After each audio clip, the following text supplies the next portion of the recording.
Olá, bom dia. Você acompanha agora ao vivo aqui na TV Assembleia a sessão ordinária desta quarta-feira. Vamos acompanhar os trabalhos.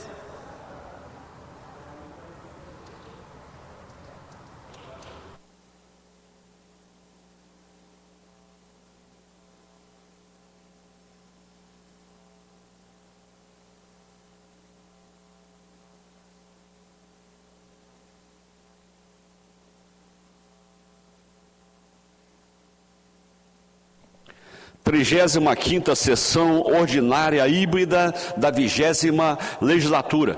Bom dia a todos. Havendo quórum, invocando a proteção de Deus, declaro aberta essa sessão e convido o deputado coronel Wellington a proceder à leitura de um versículo da Bíblia. Para tanto, solicito os presentes, coloquem de pé em sinal de respeito. Ainda que eu fale a língua dos homens e dos anjos, se não tiver amor, serei como um sino que ressoa e um prato que retine. Muito obrigado, deputado coronel Wellington. Fica dispensada a leitura da ata da sessão anterior, mas a declaro aprovada conforme foi disponibilizada no site da ADES. Eu consulto se existe algum deputado ou deputada que deseja fazer o pedido de um minuto de silêncio. Deputado coronel Wellington, hoje não. Graças a Deus. Muito obrigado, então, já que não tem ninguém que queira fazer pedido de silêncio, nós passaremos agora à fase do expediente. Primeira fase do expediente para simples despacho.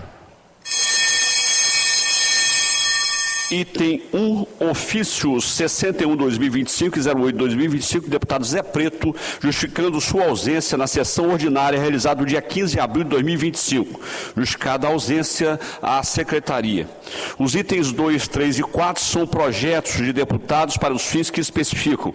O despacho para esses itens, para o item 3 é, após o cumprimento do artigo 120 do Regimento Interno, as comissões relacionadas pela presidência.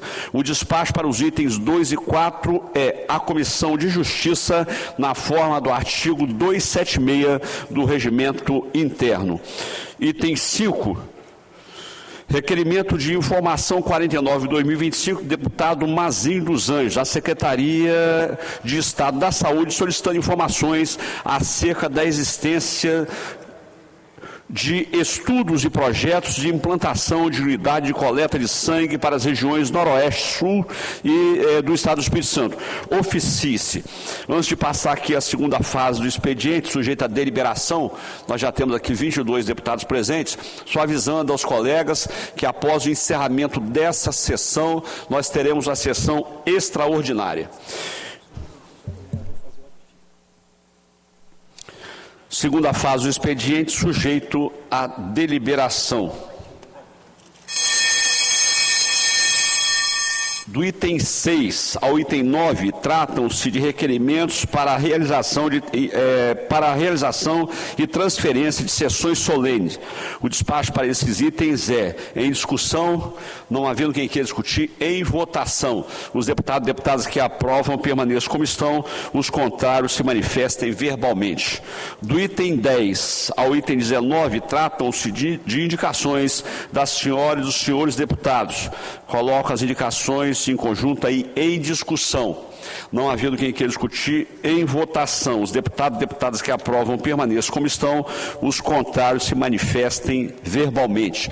Não havendo contrários, ficam aprovadas aí todas as indicações. Presidente, pela ordem. Pois não, deputada Camila. Obrigada. Eu queria fazer um registro importante. Bom dia, senhoras deputadas, senhores deputados. Eu quero fazer um registro importante. Nós estamos acompanhando com muita angústia, como Comissão de Defesa dos Direitos Humanos da Assembleia, 4 processos de reintegração de posse no município de Conceição da Barra e especificamente no entorno da Vila de Itaúnas. 3 desses processos envolvem áreas de ocupação consolidadas. E eu faço questão de fazer um registro, como Comissão de Defesa dos Direitos Humanos, a gente vem acompanhando no Estado vários processos que envolvem reintegrações, mas nestes nós temos algumas preocupações. Preocupações porque a gente está falando de famílias que estão nessas áreas, algumas famílias com mais de 10 anos.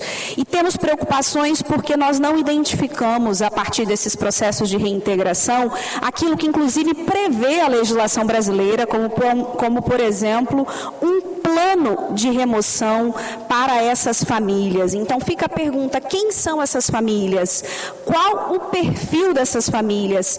Tem pessoas em vulnerabilidade? Para onde vão essas pessoas? Onde serão colocados os seus pertences? Então é importante registrar que pessoas não desaparecem. Então há da nossa parte uma preocupação real com o que será feito com essas famílias, qual o destino delas e quais as garantias sociais serão dadas a elas, se há acompanhamento do município, do Estado. A gente vem provocando também o governo do Estado, a partir da Comissão de Soluções Fundiárias para isso, e estamos aqui também alertando para uma preocupação com violação de direitos dessas famílias nesses processos de reintegração. Então, considero esse um registro importante trazer esse alerta para que a gente tenha todos os direitos garantidos lá na região para essas famílias que estão nessas áreas. Obrigado, deputada Camila. Presidente. Pois não, um minutinho, deputada Janete, com a palavra. Pois não, deputada Janete, um minutinho, com a palavra o deputado Coronel Hélio, pela ordem, depois deputada Janete Sá. Senhor presidente, senhoras... Eu também quero pela ordem, tá, presidente? Ok. Senhor presidente, senhoras e senhores deputados, servidores da Assembleia Legislativa, comunidade capixaba, eu gostaria de agradecer, senhor presidente, a votação unânime e aprovação da indicação que nós fizemos de número 792, trata de implementar o passe livre no sistema Transcol para os professores da rede pública. Um passo importante que o governo pode dar na direção de cada vez mais demonstrar o comprometimento que ele tem com a educação. Nós sabemos que a educação é a única forma de nós pavimentarmos o futuro de uma forma digna de todos os cidadãos capixabas, indistintamente, e essa ação será fundamental para nós levarmos ainda mais valorização a esses profissionais de educação.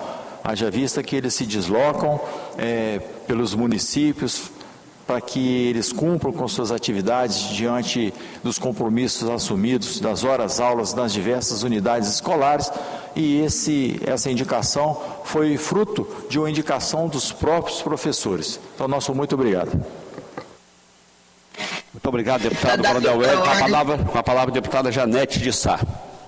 Deputado Danilo, situação dramática aqui na região de Maruípe, na rua Arlete Buais, número 123, um imóvel abandonado com 7 animais. A CPI está aqui numa diligência, junto com a nossa Polícia Civil, delegado Marcelo. Também temos, junto conosco, o nosso secretário de Meio Ambiente do município de Vitória, Coronel Ramalho. Está aqui a gerência de bem-estar animal do município, numa ação, numa operação que foi deflagrada agora de manhã, onde a gente chegou bem cedo, está no imóvel e está praticamente abandonado, mas era feita uma vigilância nesse imóvel por uma família que está vivendo em condições análogas à escravidão, e por 7 animais.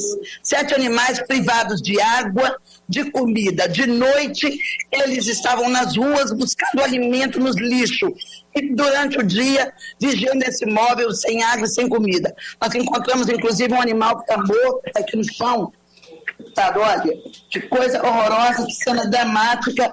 Animais que já foram capturados, resgatados pela nossa gerência de bem-estar animal e secretaria do meio ambiente do município de Vitória. A gente aqui quer agradecer a ação, a colaboração da nossa Polícia Civil e da Secretaria de Meio Ambiente, o prefeito de Vitória, nessa operação da CPI, da Assembleia Legislativa, que só foi possível graças a esse trabalho conjunto com a nossa Polícia Civil, nossa Polícia Militar, a Secretaria de Meio Ambiente, ou seja, o órgão da Prefeitura de Vitória, enfim.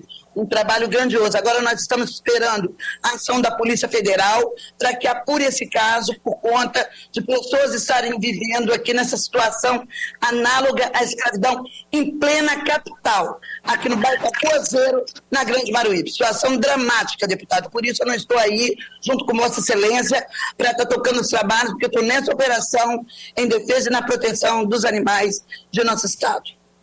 Muito obrigado, deputada. Presidente. Pode dar um minutinho só, por gentileza. Com a palavra, deputada Irine Lopes, pela ordem. Bom dia a todos, a todas, a todos, senhor presidente, demais colegas.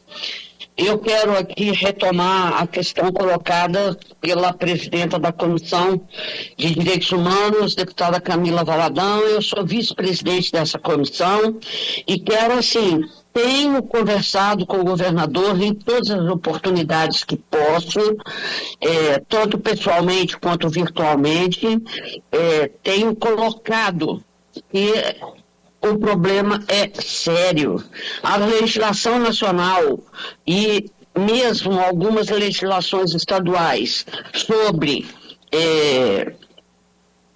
condutas a serem adotadas quando dá remoção de pessoas, no caso, por exemplo, da remoção de pessoas que estão em áreas ocupadas,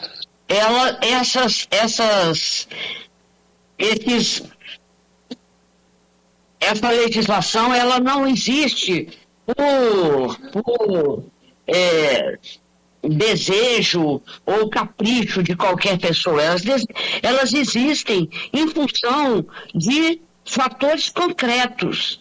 Entre essas pessoas existem pessoas acamadas, então tem que ver, vai estar na remoção, essas pessoas vão ter condições de serem tratadas. Existem crianças que precisam ir para a escola.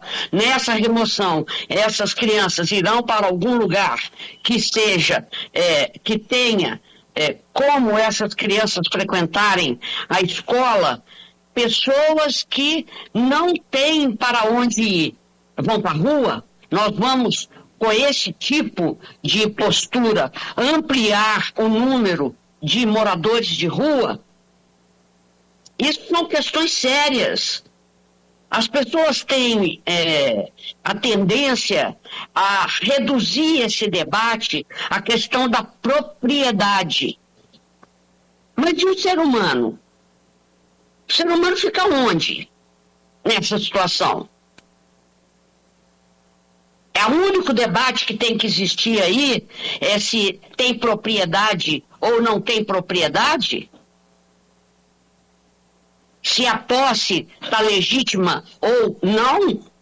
Se a posse está legal ou não? Porque legítima, na nossa opinião, na maioria dos casos, com algumas exceções, elas são legítimas porque as pessoas não podem ficar no meio da rua, enquanto há, por outro lado, acúmulo de terras não utilizadas, que a Constituição preconiza que a terra tem que ter função social.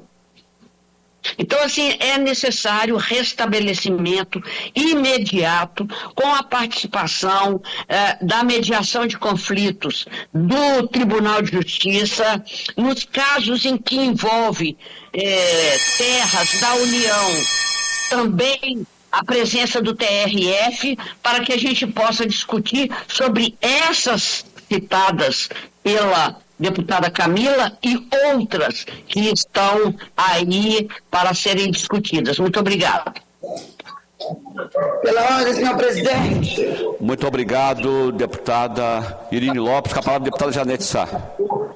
Senhor presidente, eu também quero tecer comentários sobre essa questão que está acontecendo lá em Conceição da Barra.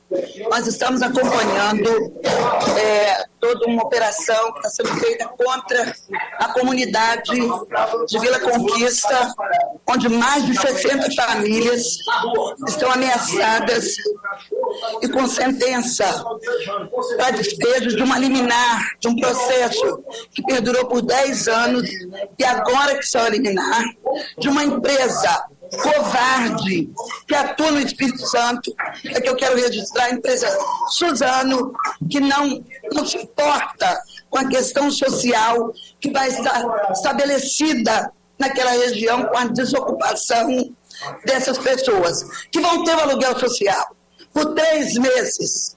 Pessoas que estão acostumadas a tirar o sustento da terra. Tudo, não são invasores. Aquela terra, até então, não se sabia de escritura. E, de repente, a Suzana apareceu com escritura pública, que a gente não conseguiu ver até agora. Então, a gente precisa apurar esse status melhor.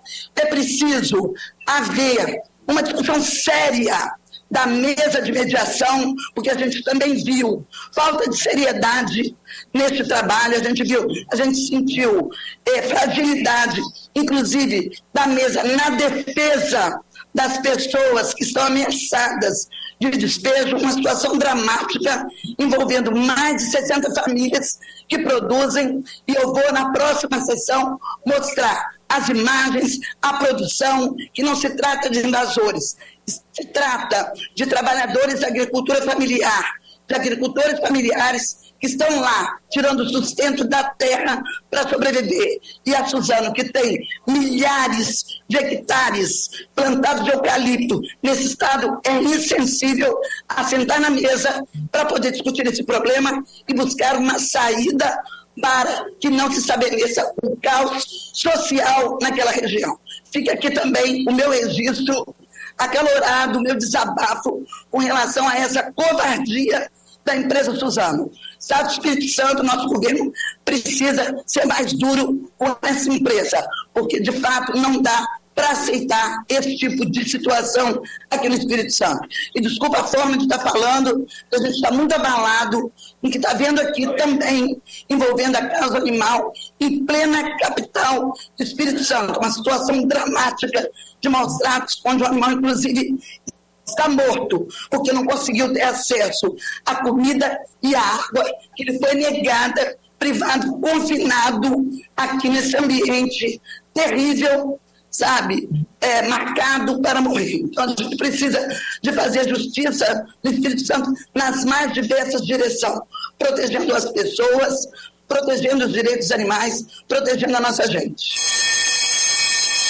Obrigado, presidente. Obrigado, deputada Janete. Com a palavra, o deputado Alexandre Chambinho, pela ordem. Bom dia, presidente. Presidente, pela ordem. Deputado Alexandre Chambinho está falando, por gentileza. Meu presidente, eu queria saber em que ordem está, porque começou a fala no meio da... Pela ordem, deputado Mazinho. Um minutinho que eu vou passar por Vossa Excelência agora mesmo. Deputado Alexandre Chambinho.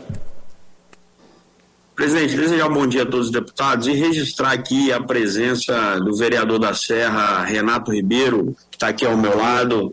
Nós estamos aqui debatendo um pouco o futuro do nosso bairro Barcelona. Renato, que também é morador aqui do bairro Barcelona, junto comigo, é vereador da cidade da Serra. Hoje também um pouco o futuro da cidade da Serra.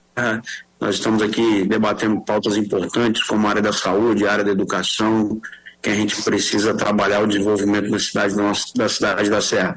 Mas destacar também, convidar todos os deputados e a população que nos acompanha através da TV Assembleia e das redes sociais da Assembleia Legislativa, que acontece esse final de semana o Liquida Barcelona, alusivo ao Dia das Mães, que começa no dia 8, na quinta-feira, e vai até o dia 11, no domingo.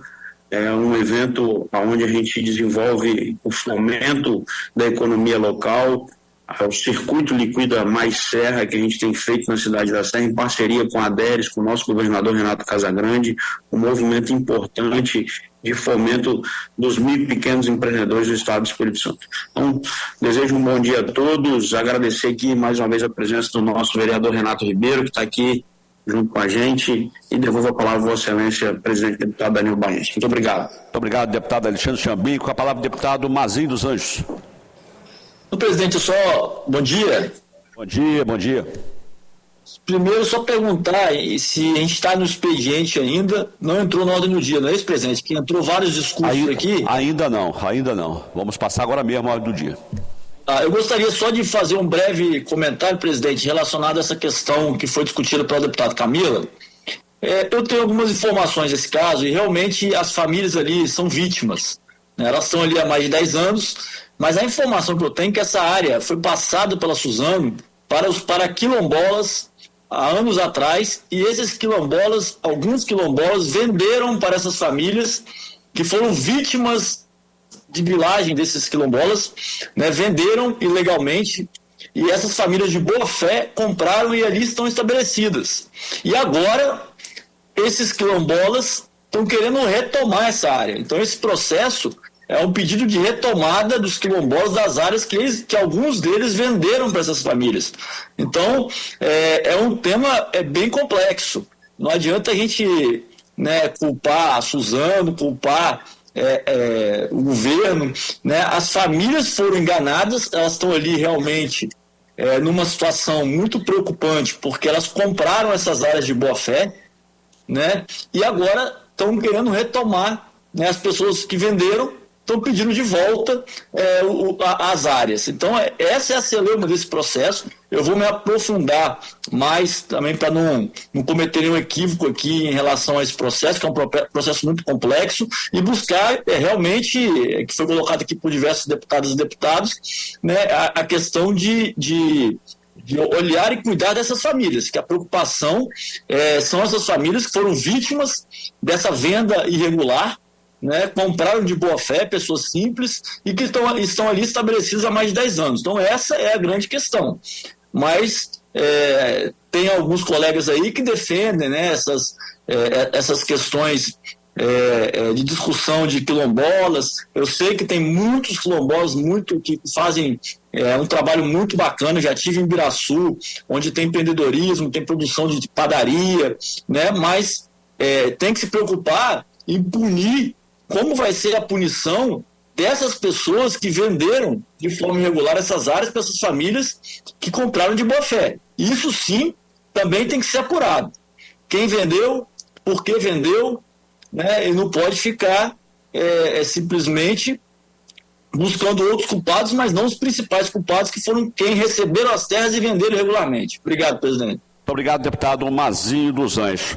Passaremos agora um aditivo aqui do expediente da 20ª sessão ordinária desta data, dia 7/5/2025. Item 4A, mensagem governamental 85/2025, encaminhando o projeto de lei complementar 05/2025, que autoriza a utilização da disponibilidade descomprometida com os cancelamentos de restos a pagar não processados a liquidar com origem de recurso para abertura de créditos adicionais no mesmo exercício em que ocorrem os registros cancelamentos, os respectivos cancelamentos. Após o cumprimento do artigo 120 do Regimento Interno, a Comissão de Justiça e também a Comissão de Finanças.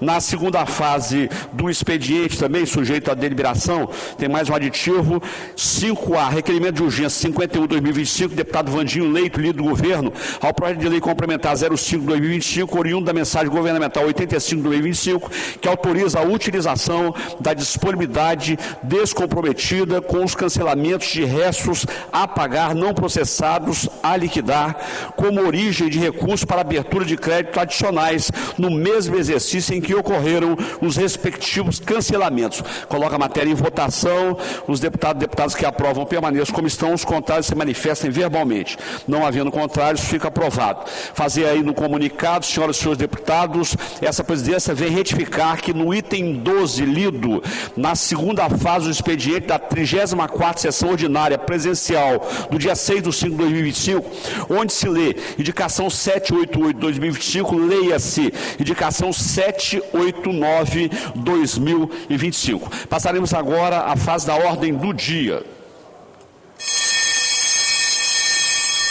Do item 1 ao item 4, tratam-se de projetos em discussão especial. Em primeira sessão, o despacho para esses itens é em discussão. Não havendo oradores inscritos, as matérias seguem para a segunda sessão. Nós vamos encerrar a sessão nesse momento para que nós possamos fazer uma extraordinária.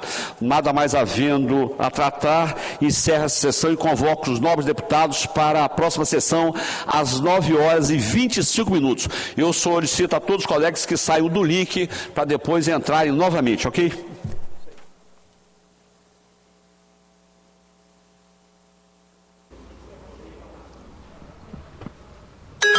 Como nós acompanhamos a sessão ordinária Está encerrada a sessão.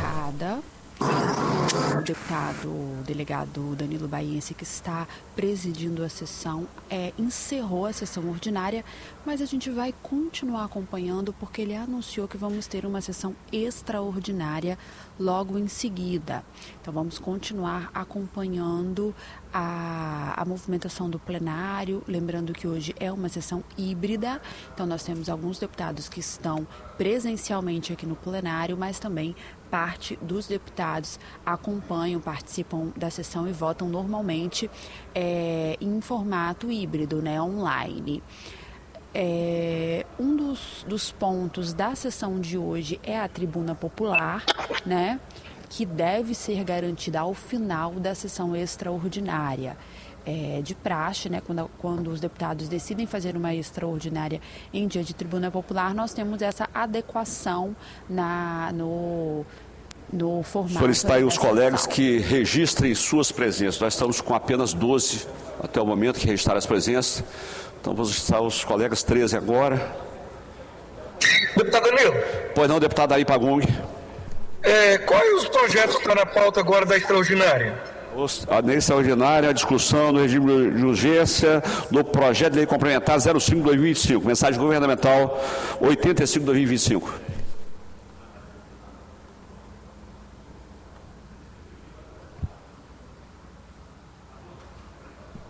O deputado delegado Danilo Baiense, que está comandando a sessão, está presidindo a sessão, já pediu que os deputados façam um registro das presenças, né? E a gente já está acompanhando aqui pelo painel eletrônico que já temos os deputados registrando as presenças para poder dar início à sessão extraordinária. Ele anunciou também que essa sessão extraordinária é para análise de um projeto de lei complementar do governo.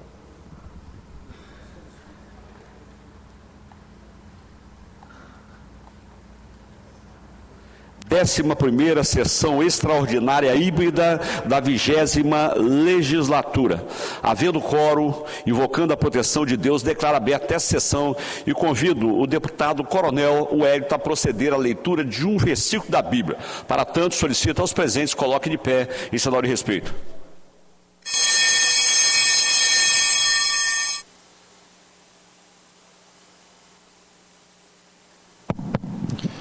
A tua palavra é lâmpada para nossos pés e luz para nosso caminho. Glória a Deus. Muito obrigado, deputado Coronel Wellington. Nós vamos, antes de entrar no assunto aqui na ordem do dia, só ler um ato aqui, ato número 5.809/2025. A mesa da Assembleia Legislativa do Estado do Espírito Santo, usando suas atribuições regimentais, resolve constituir a comissão especial do acordo de repactuação do termo de transação de ajustamento de conduta de Mariana, criada pela resolução 10.909, da seguinte forma: membros efetivos João Coser, PT, Dari Pagung, Bloco, União Brasil, PSB, PT, PSOL, PSD, PP, PSDB, Podemos e PDT. Deputado Gandini, Bloco, União Brasil, PSB, PT, PSOL, PSD, PP, PSDB, Podemos e PDT. Coronel Wellington, Bloco, PL, Republicanos e PRD. Igual a 10 parlamentares. Capitão Assunção, Bloco, PL, Republicanos e PRD. 10 parlamentares. Suplentes aí do João Coses, deputado Irine Lopes, deputado Dari Pagung, suplente aí, deputado Alexandre Chambim, deputado Gandini, suplente, deputado Vandinho Leite, deputado Coronel Ed, suplente, deputado Pablo Muribé, capitão Assunção, suplente Bispo Alves. Palácio Domingos Martins, 7 de maio de 2025, Marcelo Santos, presidente. Eu quero aproveitar nesse momento para saudar aqui os alunos da EMF Zilda Andrade. São 41 alunos que chegaram aqui agora na galeria, né, de Vitória, Prefeitura Municipal de Vitória, responsável Ludmila Martins Salles e Kelvia Vervloit Quícia, eu acho que é isso, né? Aí vocês estão sendo transmitidos aí para todo o estado do Espírito Santo. Nós tivemos uma sessão ordinária agora pela manhã e agora estamos passando por uma sessão extraordinária para que seja apreciado aqui um projeto de autoria do governo do estado, tá? Muito obrigado pela presença de vocês e que Deus continue os abençoando. Então vamos à ordem do dia, item 1, discussão única em regime de urgência do projeto de lei complementar 05/2025, oriundo da mensagem governamental 85/2025, que autoriza a utilização da disponibilidade descomprometida com os cancelamentos de restos a pagar não processados a liquidar como origem de recurso para abertura de créditos adicionais no mesmo exercício em que ocorreram os respectivos cancelamentos, publicado no Área Digital do dia 20/3/2025. Convoco as comissões de Justiça e também a Comissão de Finanças. Vou designar o deputado Dari Pagun para presidi-las.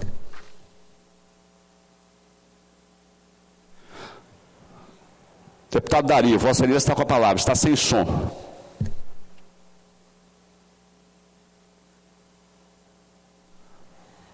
Deputado Dari, nós não estamos ouvindo Vossa Excelência.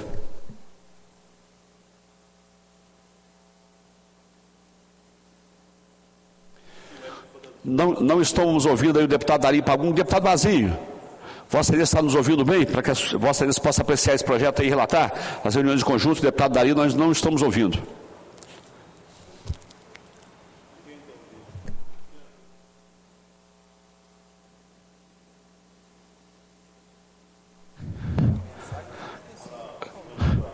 Deputado Vandinho está falando, eu não estou ouvindo. Algum problema aí no som dos nossos deputados que estão de forma virtual. Luciano, solicitamos a sua ajuda. Aguardar um minutinho, deputado José Esmeralda também não estou ouvindo, deputado Vandinho não estou ouvindo, deputado Mazinho também não e deputado Dari também não.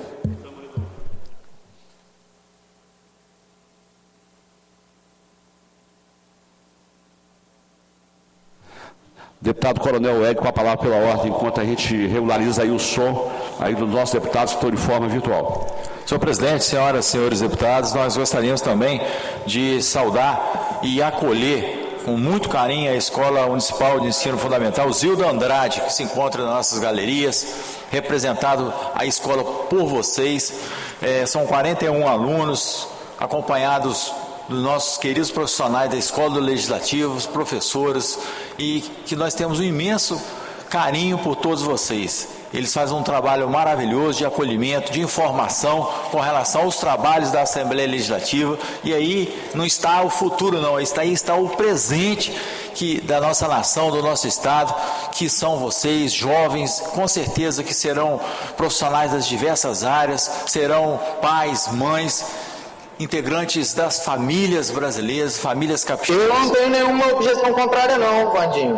Bem tranquilo. Um minutinho então, aí, tá ao som, obrigado. Microfone aberto aí, por gentileza. E que deputado Sérgio Meneghelli, com relação a essa matéria, posso saber um minutinho, tem alguma dificuldade? Um minutinho, deputado Vandinho. Com relator. Um minutinho, deputado Vandinho. Um minutinho.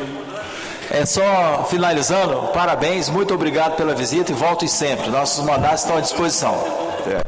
Muito obrigado, deputado Coronel Hélito, aqui, deputado delegado Danilo Baiense, que preside a sessão. Nós temos aqui também deputado Dr. Hudson Leal, está aqui também de forma presencial, deputada Camila Valadão também está aqui de forma presencial, e também o deputado Marcos Madureira. Agora está chegando ali também o deputado Bispo Alves. Deputado Dari Pagun, Vossa Excelência tem condições... também está presente também, deputado Danilo. Não só de forma presencial, os outros são de forma virtual. Aí. Deputado Dari Pagun, Vossa Excelência tem condições aí, está me ouvindo, para que possa relatar essa matéria aí? Eu gostaria de consultar o deputado Mazinho, se ele está com o projeto em mãos. Ok, deputado Mazinho. Deputado Danilo, o deputado Dari, deputado Danilo, estou com o projeto em mãos. Então tá ok. Deputado Dari, então vamos passar aqui a relatoria para o deputado Mazinho dos Anjos. Em conjunto, deputado Mazinho, Comissão de Justiça e Finanças. Ok, presidente. Recebo aqui o item 1 da pauta, presidente. Deixa eu só pegar o item da pauta, que o projeto está em outro lugar. Amém. Bom dia, deputados, bom dia, deputadas, bom dia, presidente, cidadão do Espírito Santo que nos assiste, nos ouve pela TV Assembleia. Recebo aqui o item 1 da pauta, presidente, da sessão extraordinária, que é a discussão única em regime de urgência do projeto de lei complementar 0525, oriundo da mensagem governamental 8525, que autoriza a utilização e disponibilidade descomprometida com os cancelamentos de resto a pagar não processados a liquidar com origem de recursos para abertura de créditos adicionais no mesmo exercício em que ocorrem os respectivos cancelamentos. Eu estou avocando a matéria para a relatoria nas comissões reunidas, presidente, Finanças e Justiça, e estou dando parecer pela constitucionalidade, legalidade, juridicidade e boa técnica legislativa da matéria, tendo em vista que a matéria ela é necessariamente, obrigatoriamente, de ter que ser oriunda do Poder Executivo, do chefe do Poder Executivo, que é o ordenador de despesa. E estou colocando a matéria em discussão nas comissões reunidas, presidente. Não tendo nenhum deputado ou deputada que gostaria de discutir a matéria, estou colocando a matéria em votação, primeiro na comissão de Justiça, como vota presidente deputado Dari Pagung. Deputado Mazinho, está me ouvindo? Estou te ouvindo. Obrigado, deputado Mazinho. Eu estava saindo do carro, entrando na garagem da Assembleia, e estava sem a matéria. Queria agradecer Vossa Excelência e voto favorável. Deputado Dari, travou minha tela na hora que você estava falando. Voto com Vossa Excelência, voto favorável. Obrigado, deputado Dari. Já agradecendo Vossa Excelência. Obrigado, deputado João Coser.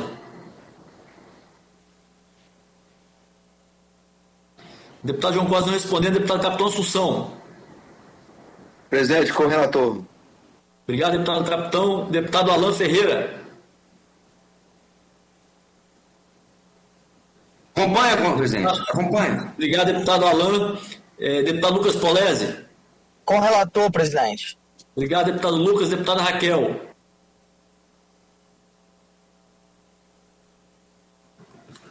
Deputada Raquel. Obrigado. 7 votos sim, não. Aprovado na Comissão de Justiça. Comissão de Finanças. Deputado Deninho. Não respondendo, deputado Dari. Com o relator, presidente. Obrigado, deputado Dari. Deputado Adilson Espíndola. Deputado Mazinho, só informando, o deputado Deninho está licenciado, ok?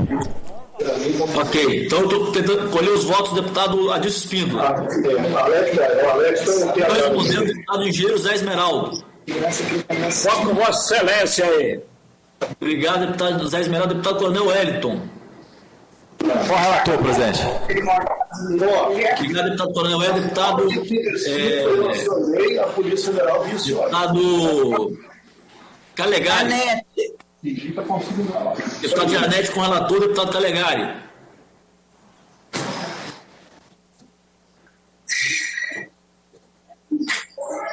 Não respondendo, deputado Capitão Assunção. Com o relator, presidente. Com o relator. Deputado Danilo está presidindo, não vota. Deputado Sérgio Meneghelli. Com o relator. Com o relator, Meneghelli. Obrigado, deputado Sérgio Meneghelli. 7 votos sim, não. Aprovado na Comissão de Finanças. Devolvo a matéria ao presidente. Muito obrigado, deputado Mazinho dos Anjos. Eu coloco a matéria em discussão. Pois não. Deputado Vandir. Deputado Vandir Leite, eu gostaria de pedir a Vossa Excelência, como eu falei anteriormente, uma matéria sendo votada no virtual, ela acaba me preocupando pela importância que ela é para o Estado. E, na verdade, eu percebi que alguns parlamentares não responderam de forma oral ao deputado Mazinho dos Anjos, e é um PLC, ou seja, um PLC com votação nominal. Eu gostaria de pedir a Vossa Excelência, se possível, antes de dar o resultado final da votação, caso tenha que, para chegar aos 16 votos, caso tenha que acionar algum deputado, eu gostaria de pedir a Vossa Excelência por conta da dificuldade virtual. Deputado Mazinho. Meu microfone estava ruim aqui, Deputado Vandinho. Ok, deputado Vandinho. Nós estamos aí com 22 deputados presentes no momento. Então, eu coloquei aí em discussão, não havendo mais quem queira discutir, em votação. Por se tratar de lei complementar, a votação será nominal. Os deputados que votarem sim aprovam o projeto, os que votarem não rejeitam. Então, autoriza a abertura do painel para a votação. Presidente, eu só gostaria de registrar o meu voto favorável ao relatório do deputado Mazinho na Comissão de Finanças, porque eu sou membro e ele não colocou para votar. Ok, deputado Chambim, está registrado. Obrigado, deputado Chambim. Desculpa porque eu estou olhando na tela e estava procurando os deputados e você não estava na tela principal aqui, eu não estava achando. Pela ordem, presidente. Pois não, deputado Coronel Hélio. Senhor presidente, senhoras e senhores deputados, nós gostaríamos de fazer um encaminhamento à votação sim ao presente projeto, que ele dá autonomia ao governo de fazer essa alteração aí com relação ao resto a pagar não processados, que esteja disponível para o governo, que não esteja empenhado, não esteja comprometido com nenhum tipo de compra, gasto, despesa com tanto aquisição quanto serviço. Então, muito importante esse projeto que dá autonomia ao governo administrativamente. Muito obrigado, deputado Coronel Hélio. Deputado Bispo Alves está presente, não votou ainda. Deputado Marcos Madureira também está presente aqui, não votou ainda. Deputado doutor Hudson Leal também presente aqui no plenário, não votou.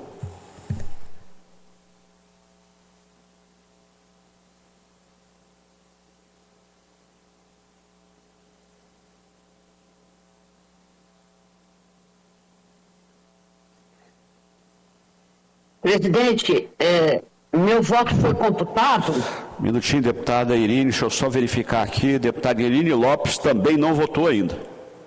É porque eu não estou conseguindo. O Luciano vai orientar aí para facilitar a vida de Vossa Excelência. Ó, deputado Bispo Alves não votou. Deputado Vandinho, já temos 16 votos. Sim, já temos 16 votos, mas vamos aguardar os que são presentes aqui votarem. Deputado doutor Hudson Leal já votou, deputado Irine ainda não votou, deputado João Coser também não votou, deputado Marcos Madureira não votou, deputada Raquel Lessa também ainda não votou.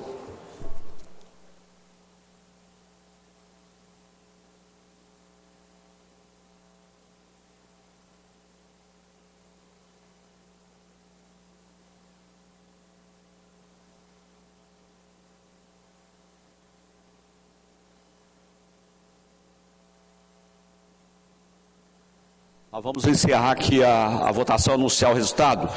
Nós temos 23 deputados presentes. Pois não. Danilo, ele chamou para votar? Chamei para votar e o painel está aberto e Vossa Excelência não votou, deputada Raquel. Ai, meu Deus, espera lá, só um minutinho. Então, vou esperar um minutinho para que Vossa Excelência vote. Espera lá. Eu peço aos colegas que não registraram os votos ainda que registrem, por gentileza. Aí, deputada Irine, um minutinho, deputada Irine Lopes, deputada Raquel, Vossa Excelência já registrou. Deputada Irine também conseguiu registrar. Pois não, deputada Ari? O meu está registrado, né? Está registrado, deputado Ari Paguni. Então vamos encerrar aqui agora a votação. Nós temos 23 presentes, 22 sim, 0 não. E obviamente a nossa abstenção como presidente. E face o resultado, fica aprovado o projeto à Secretaria para Extração dos Autógrafos. Pela ordem, presidente. Deputado Vandinho, pela ordem.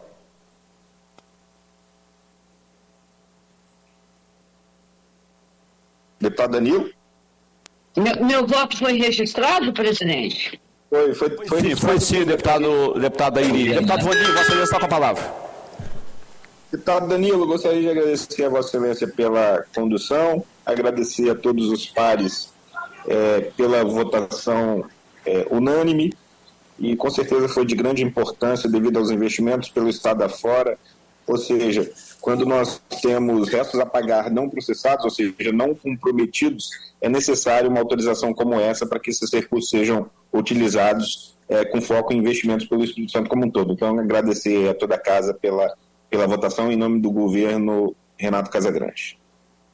Muito obrigado, deputado Vandinho Leite. Conforme previsto no parágrafo 1º do artigo 269 da Resolução 9.656, publicado no DPL, no dia 25 de 10 de 2023, o grande expediente da presente sessão será destinado ao uso da tribuna popular e a tribuna acadêmica.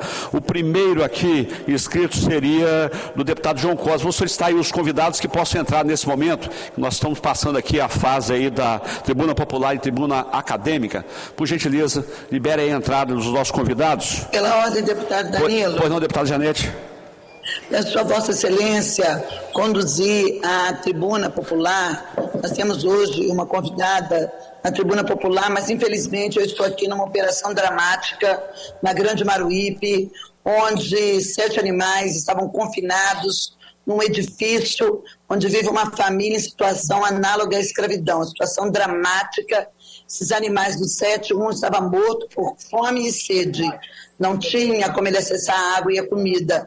Nós estamos aqui com a nossa Polícia Civil, com a Secretaria de Meio Ambiente de Vitória, estamos chamando também a Polícia Federal para poder a gente tomar uma atitude mais drástica com relação à situação. Os animais estão sendo recolhidos, libertados, um está sendo sepultado porque foi morto, ou seja, esses animais, deputado Danilo, durante o dia, eles eram soltos para poder buscar comida no lixo, e à noite eles ficavam aqui fazendo a segurança desse edifício, esse prédio, essa construção que tem um proprietário, mas que está aqui apenas com uma habitação. Uma situação dramática que a gente encontra aqui nesse local. Então, por isso, eu não tenho condição, quero pedir desculpas à nossa palestrante, mas não tenho condição de estar aí. Peço a Vossa Excelência para conduzir este processo em meu lugar, já que preciso estar aqui em nome da Assembleia Legislativa, da CPI que investiga maus tratos contra os animais no Espírito Santo, dando conta deste problema dramático com esses animais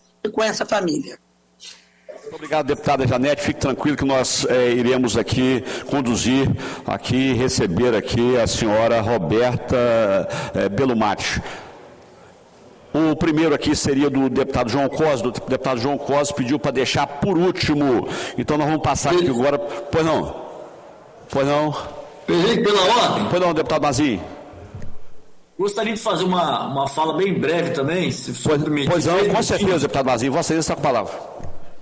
Presidente, obrigado. Ontem foi lançado o edital, presidente, de construção de mais 2 terminais do aquaviário, né? 3 terminais do aquaviário, um na Praça Pio XII, no centro da cidade, ali onde temos o Banco do Brasil, o outro ali no Dom Bosco, também a caminho do centro da cidade, e um terceiro, que é um sonho daquela comunidade, ali em São Pedro, que vai atender toda a região da Grande São Pedro. E o terminal da rodoviária já está sendo construído. Então teremos 4 novos terminais aquaviários aqui no estado do Espírito Santo, na Grande Vitória, e o governo também lançou edital para aquisição de mais 8 embarcações para essa ampliação que vai ser feita. Então, é uma ampliação muito interessante, muito importante para o transporte público aqui na Grande Vitória, na cidade de Vitória, na cidade de Vila Velha, cidade de Cariacica, né, para toda a população, principalmente para aquelas que usam o transporte público para o trabalho, né, no final de semana para o lazer, né, trazendo turistas aqui para o estado também. E o mais importante, né, ter pesquisas que demonstram que a população, principalmente a mais pobre, né, de classe D e E, tem muito pouco tempo com a sua família, com seus filhos. As pessoas, quando pegam o ônibus, tradicionalmente o ônibus para trabalhar, demoram 2, 3 horas, 1h30 para chegar ao trabalho para ir, 1h30, 2 horas para voltar, e você acaba não tendo tempo com seus filhos, né? Sai cedo, o filho está dormindo, volta à noite, o filho está dormindo, para passar virtudes e valores para os seus filhos, né? A educação necessária que os pais têm que passar para os filhos. E quando você tem um transporte público mais sério, mais rápido, você dá uma condição de que esses pais possam ter mais tempo com seus filhos. Então é muito importante essa ação do governo do estado, né, de fazer essa ampliação do aquaviário aqui na Grande Vitória, principalmente nessas regiões do centro de Vitória e da Grande São Pedro. Então fica aqui meu agradecimento. A gente tinha feito indicação sobre isso, quando eu fui vereador, a gente lutou muito na cidade de Vitória pelo aquaviário. Na minha campanha. Está sem som, deputado Mazinho. Deputado Mazinho, não estamos lhe ouvindo mais. Agradeço bastante essa ampliação, presidente. Obrigado. Muito obrigado, deputado Mazinho dos Anjos. Concedo a palavra à senhora Marília Florindo Amorim Heller, pedagoga, especialista em educação especial, para explanação sobre os desafios e apoio às famílias atípicas, destacando a necessidade de acolhimento e tratamento terapêutico de qualidade multidisciplinar. Requerente, deputado Coronel Hélito. Então, neste momento, eu passo a presidência para o deputado Coronel Hélito, informando a senhora Marília que nós temos aqui um cronômetro depois aqui de frente, que a senhora pode se orientar com relação ao tempo, tendo até 15 minutos. Obrigado, presidente. Nós cumprimentamos os senhores e senhoras deputados que estão presencialmente ou no sistema híbrido online, a todos os cidadãos capixabas e também a todos os convidados que estão aqui no plenário para fazer uso da palavra da tribuna popular. Agradecemos a presença da Marília Florindo Amorim, da Monique Lara Fontes, Stefane Freitas Ferreira, Diane Sanguini da Silva, que estão acompanhando a Marília. Fará uso da palavra a Monique e a Marília, e gostaríamos de agradecer imensamente a disponibilidade de vir aqui, deslocar dos seus lares, deixarem suas atividades, vir aqui falar em nome das famílias atingidas, que são as famílias atípicas, que nós comemoramos no mês passado, o Dia Internacional do Transtorno do Espectro Autista, e que nós temos que comemorar todos os dias, não tem que ser um dia no mês de um ano.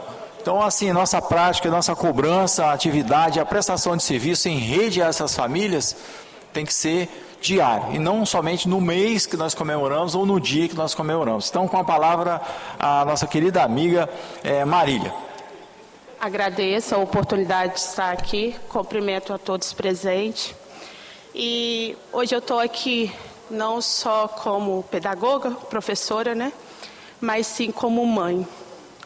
Hoje a nossa realidade é uma realidade bem distante. Falo em nome do município de Iuna e Ibitirama, com a nossa amiga Monique aqui do lado, representa Ibitirama. Na região do Caparaó, hoje a gente não tem tratamento adequado aos nossos filhos. E essa falta de tratamento dessas terapias que são essenciais para os nossos filhos, isso significa qualidade de vida. Isso significa, para nós, famílias atípicas, muito mais do que o simples tratamento. Isso significa tempo de vida para eles. Como eles vão ser no futuro? Peço perdão, porque eu sou leiga em questão de fala, assim, mas estou aqui como mãe, representando a região do Caparaó, principalmente aos municípios de Iuna e Ibitirama. Hoje a negligência que vivemos é muito grande, pois é essencial a terapia ABA, fonoaudióloga, neuropediatras, terapia ocupacional, e nossos filhos não têm isso na nossa região. E, de acordo com uma pesquisa, 1 a cada 31 criança é autista, tem autismo. E isso não é um número, uma estatística, e sim que 1 a cada 31 famílias sofre o que sofremos. 1 a cada 31 famílias está sem o amparo da Secretaria de Educação, Secretaria de Saúde. Nós somos esquecidas no tempo essencial para o desenvolvimento das crianças. E hoje, o município de Iuna, agora falo em nome do município de Iuna, está um jogo de empurra entre Secretaria de Saúde e o Serdia. O Serdia é um programa do Estado bacana, que está bem implementado hoje dentro de Iuna, voltado para o transtorno autismo.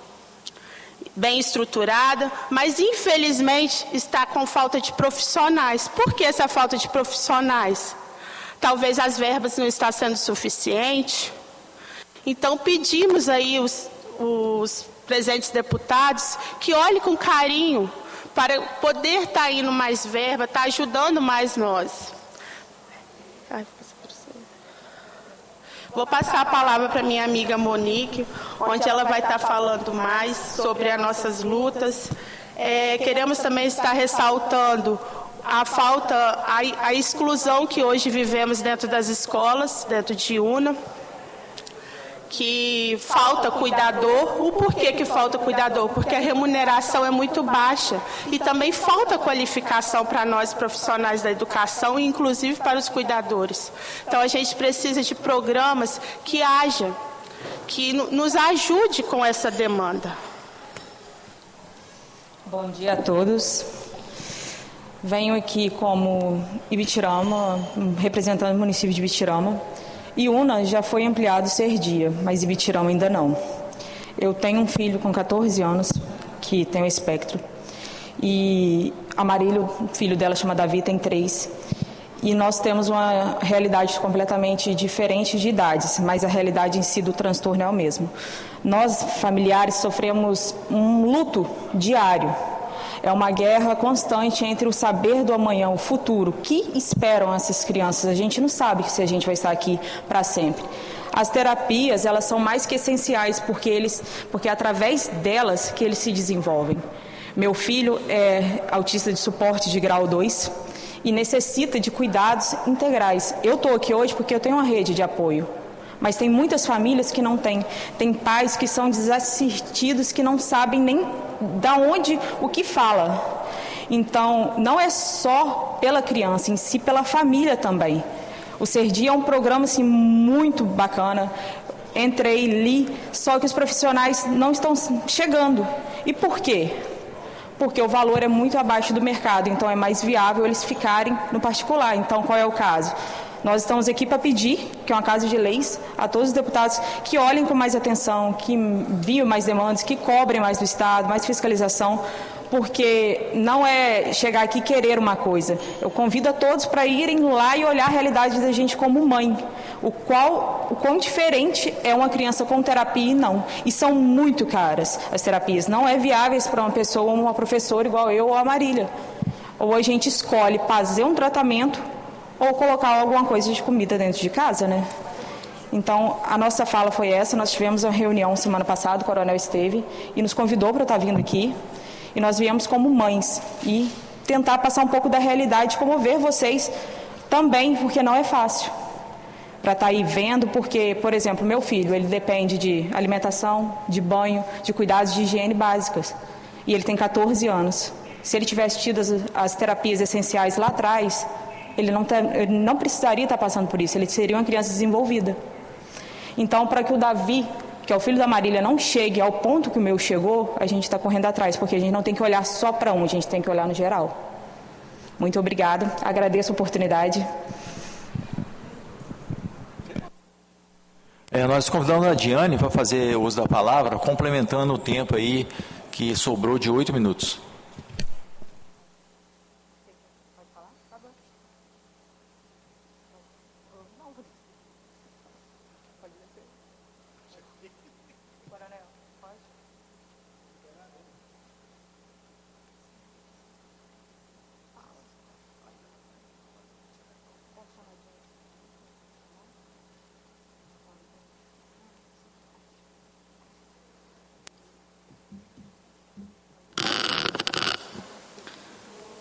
Cumprimento aqui, todos os senhores presentes aqui, os excelentíssimos. Em nome do Coronel Wellington, agradeço, pelo convite e um bom dia a todos. Estou aqui acompanhando as meninas, somos da Associação de Autista e estou aqui também como neuropsicopedagoga. Então, quero falar um pouquinho das crianças que precisam desse acolhimento, onde no nosso município não temos o total apoio. E quero falar assim, pedir para vocês, que, como mãe e como neuropsicopedagoga, gostaria de pedir esse acolhimento em nosso município.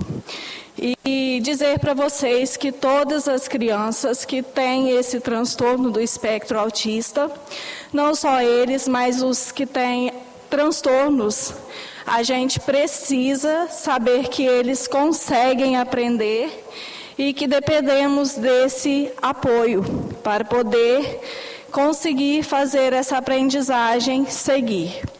Agradeço, muito obrigada. Nós agradecemos você também, Diane. Por favor, Estefânia.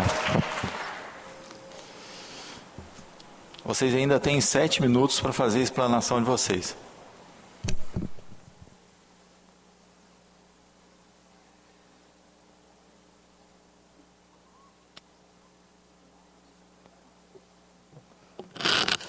Bom dia a todos, agradeço a oportunidade de estar aqui. Meu nome é Estefânia, eu sou a mãe do Guilherme. Guilherme é autista, nível 1 de suporte. Graças a Deus, o meu filho, diferente das minhas colegas que estão aqui presentes hoje, dentro da minha possibilidade, eu pude estar conseguindo terapias para eles particulares. Não todas que ele necessitava, mas dentro da condição que eu tinha, eu consegui. O Guilherme hoje, ele tem 18 anos, ele se formou em técnico em florestas no IFES no ano passado. O Guilherme, ele conseguiu uma bolsa de 100% pelo ProUni para fazer análise e desenvolvimento de sistemas na Unifacig de Manhuaçu. Então, ele passou em primeiro lugar no processo seletivo da Prefeitura de Una e está trabalhando como técnico florestal. Então, assim, todo autista, ele é capaz. Nós, mães, nós precisamos acreditar no potencial dos nossos filhos e lutar para que eles tenham essas terapias, para que eles se tornem adultos funcionais, que eles possam trabalhar, que eles possam estudar, porque, infelizmente, nós, seres humanos, nós mães, nós não somos eternos. Então, assim, o que a gente vai fazer por essas crianças para que elas tenham um futuro? É muito necessário que essas terapias sejam gratuitas, porque muitas vezes uma mãe com uma criança atípica em casa, ela é impossibilitada de trabalhar para poder cuidar dessa criança. Em sua grande maioria, essas mães, elas são mães solteiras. Elas não possuem suporte financeiro além do BPC. Então, assim, elas elas têm que escolher entre pagar terapias, pagar medicamentos e ter o seu sustento. Hoje em dia, um salário mínimo não sustenta uma casa. Com tudo isso, eu cito sempre um exemplo assim, que, por exemplo, uma fono, uma sessão é R$150. Às vezes, essa criança ela precisa de 2 sessões por semana. Num mês, essa mãe ela vai ter que gastar só de fono R$1.200. Então, assim, ela tem que escolher entre tratar o seu filho e trazer o sustento para dentro da sua casa. Então, assim, é muito válido, que o Estado, tem esse comprometimento, não só com o arcar, com os funcionais, da saúde, na área da educação, para dar esse suporte necessário para essas crianças, para que elas possam se desenvolver. Então, assim, o nosso pedido é esse, que além, que tenha profissionais gratuitos para essas crianças, que os nossos direitos, que já são garantidos por lei, eles possam realmente se valer, porque muitas vezes é lei, que o autista ele tenha prioridade no atendimento público, mas há relatos de mães que estão há anos esperando para ter um laudo neurológico para poder ter um suporte na escola. Mães, às vezes, estão sendo impedidas, né, que seu filho frequente a escola por falta desse suporte. Então, a gente também precisa da capacitação e da valorização desses profissionais que estão acompanhando os nossos filhos em sala de aula.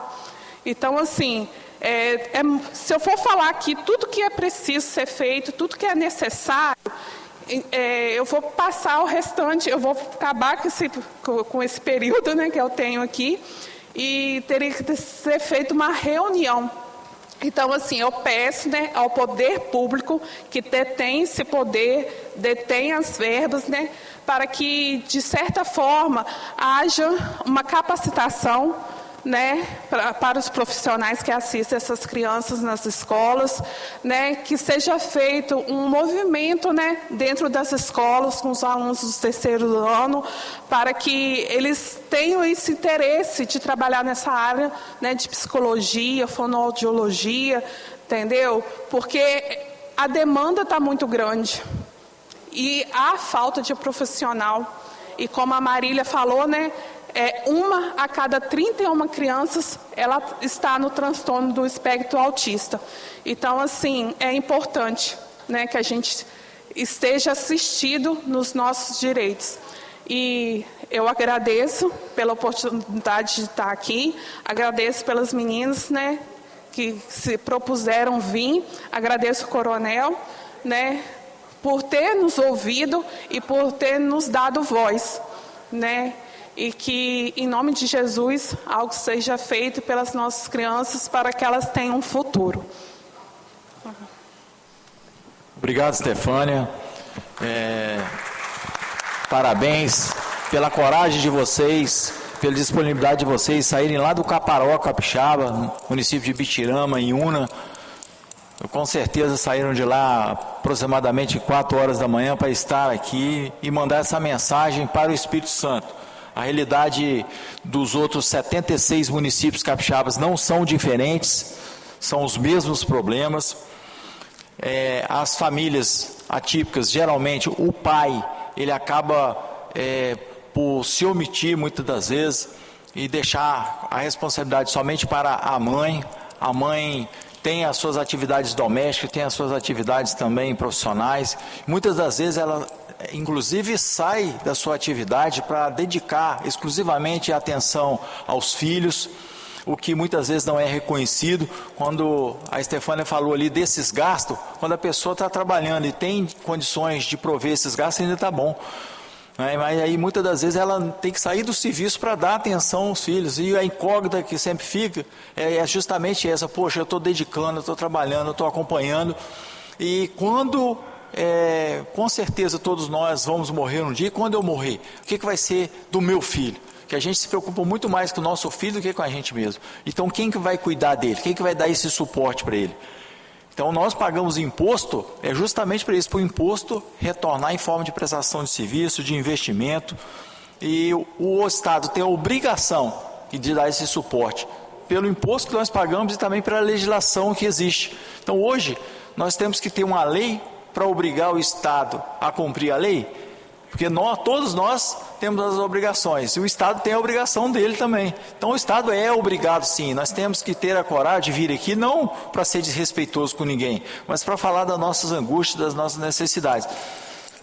Coisas aparentemente simples, mas que uma a cada 31 famílias, como a Marília falou ali, são impactadas por esse atendimento precário, né? E nós temos acompanhado diversas legislações aqui, inclusive um horário diferenciado para as famílias atípicas, para as mães poderem ter suas atividades e também poder tratar e acompanhar seus meninos, seus filhos em todas as terapias. Então, assim, nosso muito obrigado a vocês, obrigado a todos os telespectadores capixabas que estão assistindo, esse pronunciamento importantíssimo para as famílias atípicas do Estado do Espírito Santo. Eu devolvo a palavra ao presidente delegado Danilo Baiense.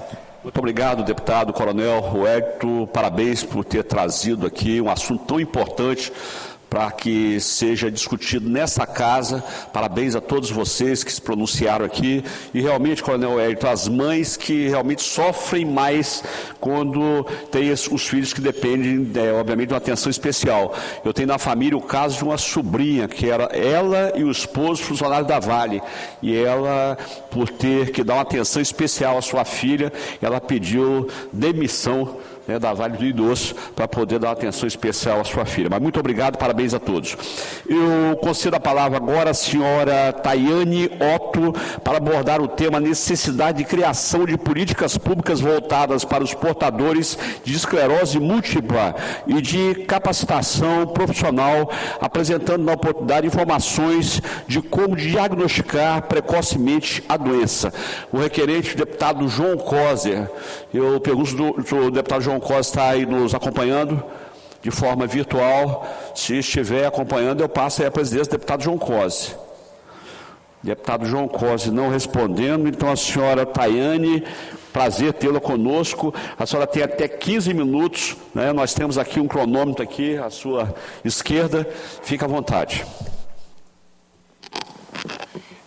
Bom dia a todos, bom dia, casa, por estar nos recebendo. O deputado João Coser, que não está presente, né, mas abriu esse espaço de fala para que nós possamos, né, falar um pouquinho sobre a esclerose múltipla aqui no estado do Espírito Santo.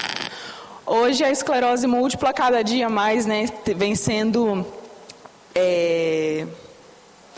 divulgada por todos, porque tem crescido o número de pacientes que têm recebido esse tipo de diagnóstico, mas ainda é uma doença rara, com uma prevalência muito baixa, e uma doença que tem sintomas muitas vezes invisíveis. Então, a gente acaba levando muito tempo para ter um diagnóstico assertivo, e para nós, pacientes, quanto mais tempo se leva para poder ter um diagnóstico, é mais tempo da doença em atividade e sequelas que poderiam ser reversíveis se tornam irreversíveis, né?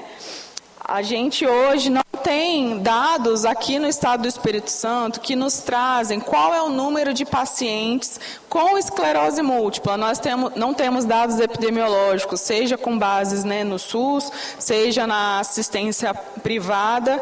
Então, nós não sabemos ao certo qual é o número de pacientes que nós temos. O último levantamento foi feito em 2012. Então, a gente, seguindo uma projeção de 2012 até hoje, sabemos que somos em torno de 700 pacientes no estado do Espírito Santo. Esse número, apesar de ser pequeno, nós não temos, mesmo assim, garantia de atendimento para todos. No estado do Espírito Santo, o hospital que é tratado como hospital de referência é o Hospital Alcan, né? O Hospital Alcan. Porém, esse hospital, apesar de ser tratado como hospital de referência, ele não é de fato referenciado pelo SUS, não é um hospital porta aberta. Hoje nós não temos hospital porta aberta aqui no estado do Espírito Santo, no qual o paciente que já tenha diagnóstico possa estar se direcionando e os pacientes que estão em investigação possam estar buscando auxílio. Normalmente o processo via SUS é que o paciente precisa ir para a regulação e a regulação irá encaminhar esse paciente, seja para o CAN ou um outro hospital que tenha um neurologista que seja especialista em doenças imunomediadas. Tanto os pacientes da Grande Vitória quanto os pacientes do interior têm esse déficit. Os pacientes do interior ainda é mais difícil. Aqui na Grande Vitória, região metropolitana, nós temos, né, mais fácil acesso a esses profissionais e esses hospitais. Os pacientes que são das micro-regiões, né, as regiões do interior, eles acabam não tendo esse acesso, demorando às vezes 8 meses, 1 ano para ter um diagnóstico. Um paciente que tem uma sequela leve, que poderia ter uma remissão total dos seus sintomas, ele acaba tendo um agravo e pode ter sequelas que se tornam permanentes. A gente gosta de lembrar que a esclerose múltipla, ela é uma doença invisível. Eu sou paciente, tenho esclerose múltipla, tenho sintomas e sequelas que não são visíveis, mas existem, que atrapalham o meu dia a dia, que me fizeram readaptar a minha rotina, me fizeram sair da minha rotina padrão, não posso mais cumprir a mesma carga horária. Temos um paciente que não pôde estar hoje aqui, um querido, e como ele diz, não é que nós não somos capazes de fazer, mas muitas vezes a gente acaba levando mais tempo para conseguir fazer as atividades que nós fazíamos com muita facilidade, porque os sintomas da esclerose múltipla são fadiga intensa, dificuldade para andar e manter equilíbrio, dormência, formigamento, fraqueza muscular, espasmos musculares, incontinência urinária e as alterações cognitivas, como problema de memória e concentração, e os problemas emocionais, muito compatíveis com problemas e doenças crônicas, né? A esclerose múltipla não tem cura, mas tem tratamento. Os tratamentos hoje, eles têm tanto medicamentoso, a grande parte desses tratamentos estão disponíveis, graças a Deus, no SUS, porque são medicação de altíssimo custo. Se hoje não existisse o SUS, muito provavelmente 90% dos pacientes não poderiam fazer o seu tratamento. São medicações que custam, em média, R$10 mil por mês. Então, é um valor muito alto. O SUS oferece essas medicações. Algumas delas também estão no plano da ANS. A gente consegue pedir via plano de saúde, né, caso a pessoa tenha o plano de saúde. Mas, além das medicações que são oferecidas nas farmácias de referência, que é a farmácia cidadã, nós também temos as outras terapias, que são um custo a mais para esses pacientes. A gente precisa das terapias ocupacionais, terapia de reabilitação motora, o apoio de psicólogos. Então, não é simplesmente a medicação, é a medicação e todo o tratamento por trás, seja para a recuperação da perda motora que pode ter acontecido, ou para manutenção e garantia de que novas sequelas e sintomas não aconteçam. Como eu já falei anteriormente, hoje a gente tem um hospital que ele é tratado como referência no estado, porém, ele não é um hospital referenciado. Quando você busca nos centros de assistências, né, a gente não tem no Espírito Santo um hospital que ele é referenciado, que ele não recebe incentivo, né, para poder conseguir fazer a manutenção desses atendimentos. Hoje a gente está com um gargalo importante na UCAM, porque são muitos pacientes, todo o estado do Espírito Santo é direcionado para lá, não só para passar por atendimento dos especialistas. Hoje os melhores especialistas de doenças imunomediadas e neurodesmelinizantes estão lá na UCAM. Entretanto, não temos, fora daqui da Grande Vitória, locais que simplesmente façam a infusão dessas medicações. Então, o paciente que é lá de Una, que é lá do extremo norte, ele precisa ser direcionado aqui na UCAM para simplesmente receber a sua infusão. E a gente não consegue fazer isso na sua região simplesmente porque nós não temos a capacitação de profissional e não temos a capacitação dos hospitais, postos de saúde, porque sim, esse tipo de procedimento poderia ser feito na própria unidade básica de saúde. Nós temos alguns relatos de algumas cidades em que os pacientes conseguem fazer isso na unidade básica de saúde, mas são mínimos, porque a equipe dessas unidades e os médicos se sentem despreparados.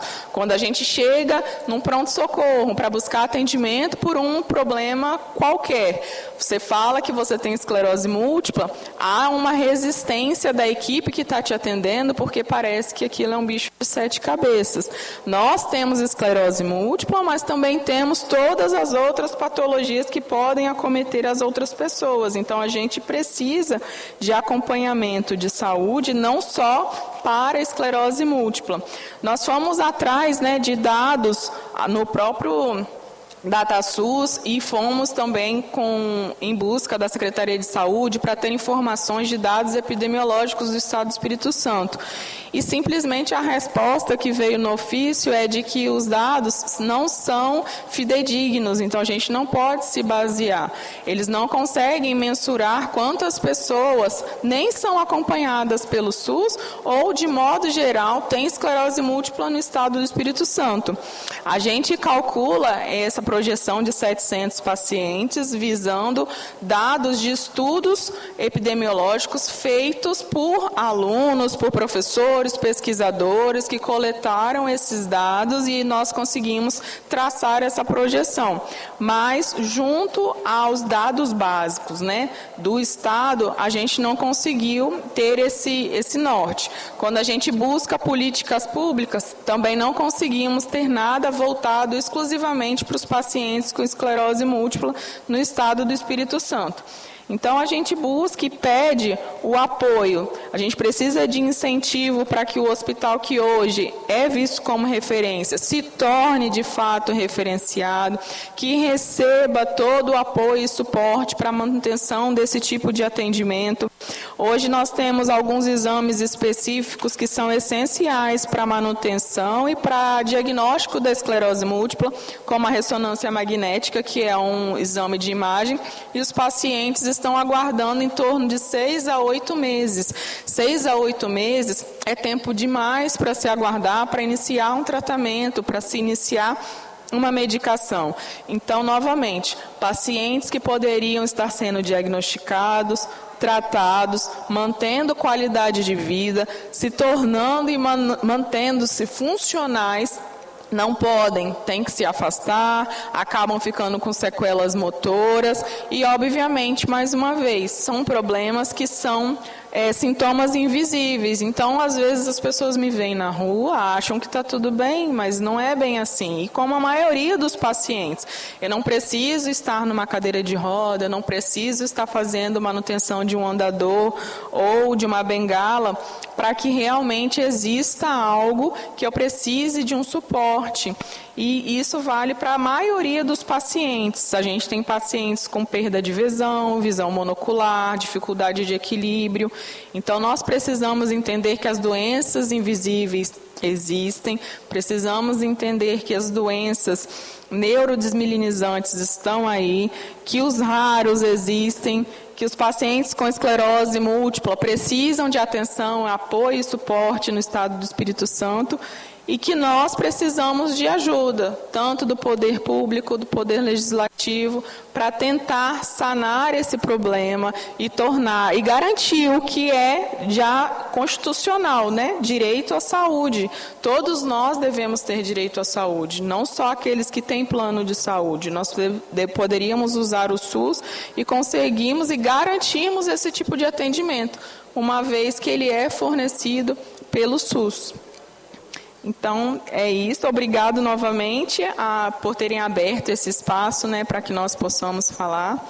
Espero que tenha mais visibilidade para todos os pacientes, os grupos de apoio, os acompanhantes, familiares, porque não é só o paciente que sofre, é toda a rede de apoio por trás desse paciente. São os médicos que buscam melhorias e às vezes não têm. Então, é um trabalho que envolve a todos que têm interesse pela causa, que entendem como é a dor do paciente, as dificuldades e tentam viabilizar para que a gente tenha a melhor vida, a melhor qualidade de vida, a melhor expectativa possível. E é isso. Muito obrigado, Tayane, pela sua contribuição na nossa tribuna popular e tribuna acadêmica. O deputado João Coser teve algum probleminha aí, que ele estava fora do estado, de retorno aqui para a capital, e nós não conseguimos que ele viesse aqui presidir e te prestigiar. Mas muito obrigado pela sua contribuição. Eu concedo a palavra à senhora Roberta Belumati, autora do livro O Dever de Cuidar, para explanação sobre o cuidado humanizado. Requerente deputada Janete Sá, a deputada está numa missão aí fora, na CPI de proteção animal, e solicitou que nós aqui presidíssemos nesse momento aqui e agradecesse a Vossa Excelência pela sua presença. Bom dia a todos. Bom dia a todos presentes, que estão nos assistindo também, prezados deputados. Tem uma apresentação para fazer aí, por favor.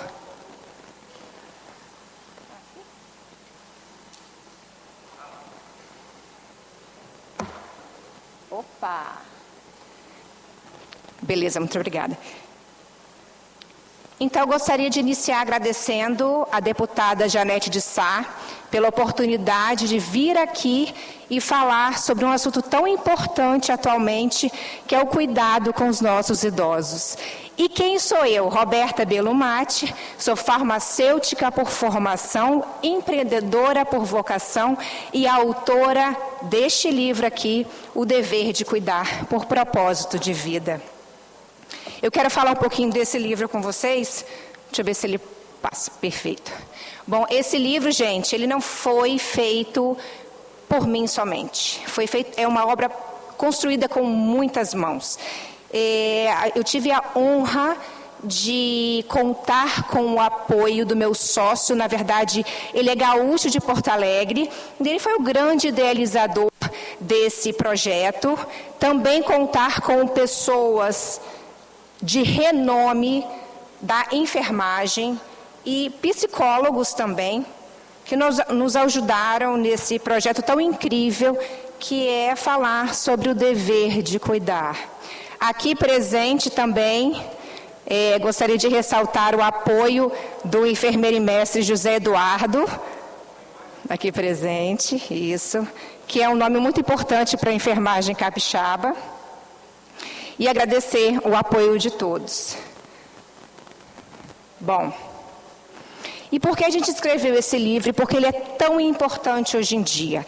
Primeiro, o nosso maior propósito era criar um guia para as famílias, um guia essencial para ajudá-los a cuidar dos idosos que estão em casa. E depois, claro, veio juntamente, eu vi muitas pessoas falando da questão da saúde, da questão dos cuidados, de quem cuida. Então, levar mais conhecimento a profissionais sobre esse cuidado humanizado. Porque não basta o cuidado técnico, a gente precisa humanizar esse cuidado. E, claro, inspirar quem deseja empreender nessa área do cuidado humanizado. Inclusive, temos depoimentos de empreendedores que trabalham dia a dia com esse cuidado humanizado. E esse é o início do nosso propósito. Bom, uma reflexão inicial, cuidar de um idoso, então, é um ato de responsabilidade humana, minha, sua e de todos nós. É sobre retribuir tudo que um dia a gente recebeu. Mas, infelizmente, a gente ainda está errando muito.